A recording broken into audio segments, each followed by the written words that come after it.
we're on our way to the North Carolina Zoo in Asheboro, North Carolina, obviously, and give you a little insight into getting to the zoo, times, places, routes to take. We're coming in on Zoo Parkway from Asheboro, so that'd be heading south. And we're getting here at about 8:45 or 8:45.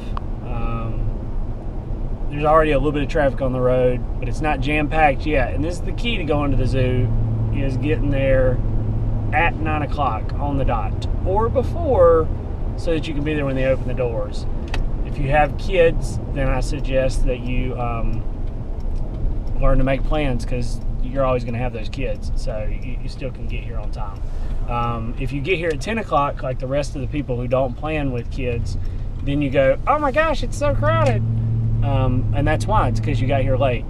Also, if you get here at 9 o'clock in the morning, you'll find that the animals are much more alert and awake.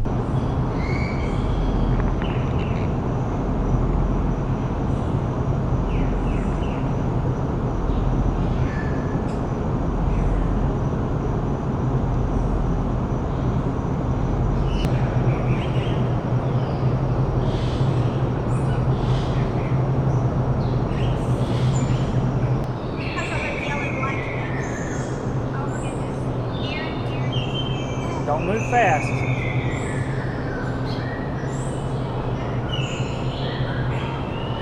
Realistically, the zoo should primarily be open from like 2 a.m. to 10 a.m. because that's when all the animals are awake. But I guess, lighting and whatnot, it'd probably be hard to do that. Plus, everybody really complained, we just got here, why are you closing?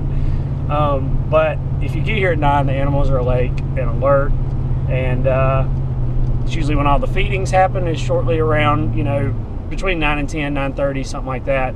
The aviary, which is where all the birds are, and the cool fans that your kids like to step over, but you worry they're going to fall down in it. That they feed their birds at 9:30, and they also open at 9:30, and then immediately after that they roll out the food cart. And you would not believe how active the birds are at 9:30, because they know when their food time is.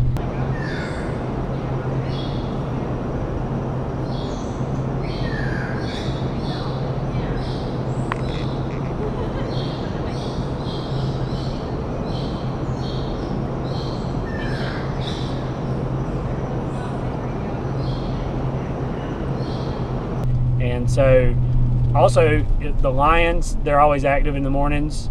Sometimes you can actually hear them, and they're walking around and playing instead of just laying there like they're deceased. So, polar bears, they're actually pretty active all day long. I suggest you come to the park, get here early, park in the North America parking lot, get on the tram, ride to Africa, exit the tram by the elephants, and then work your way back. This is usually in the summer months is the best option, because the African animals are very active in the mornings. I know you just saw me. You looked right at me.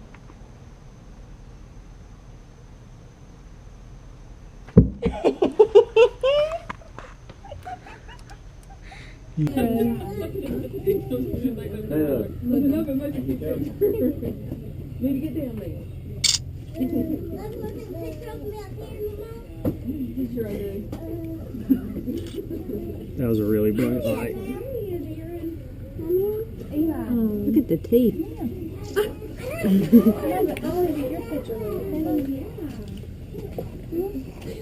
Like, get away from Bill.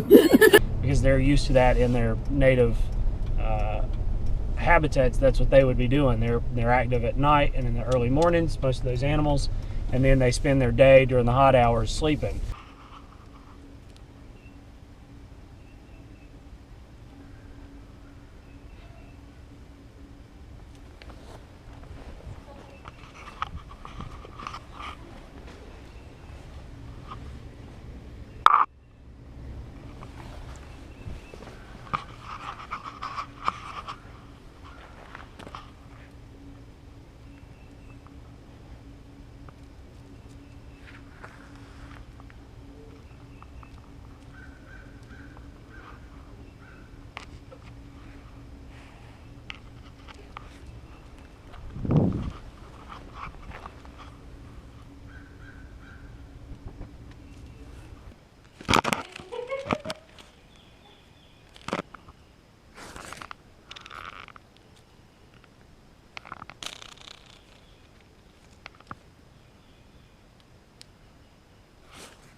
actually have your kids on at the very end of the day. Yeah, that's also a good point. My wife's in the back seat, and she's reminded me that if you start in North America and you have a lot of small children, because they're very like most kids, attention deficit disordered, they'll see the playground and want to stop and play and be distracted by that, which usually means that you let them do that, and then you don't get anywhere, or then you're pushed to try to see the whole park in one day.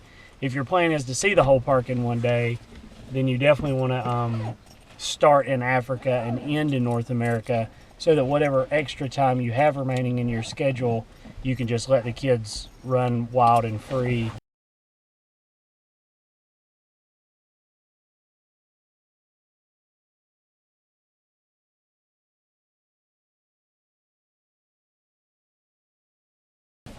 In the playground for a few minutes, and then make your way back out to your car with exhausted kids ready to sleep all the way back to your house.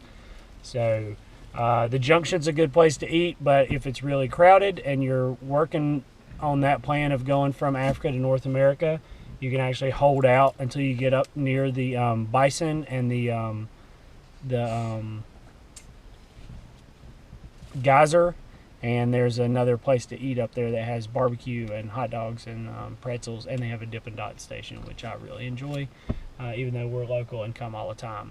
Now, if you're planning on splitting it up and doing 2 days, if you're fairly local, then I recommend, again, getting here at 9 and then just doing a loop of North America and leaving, or coming to Africa and doing a loop of Africa and leaving. Then going to the zip line. And then head, if you do that, that's your plan, you're making a weekend of it. Then when you finish up at 1:30, 2 o'clock in the afternoon with your loop, then call, and the day before call, don't wait to the day of, but call the day before and book an appointment over at Richland Creek Zip Line, and go over there and enjoy a ride through the forest.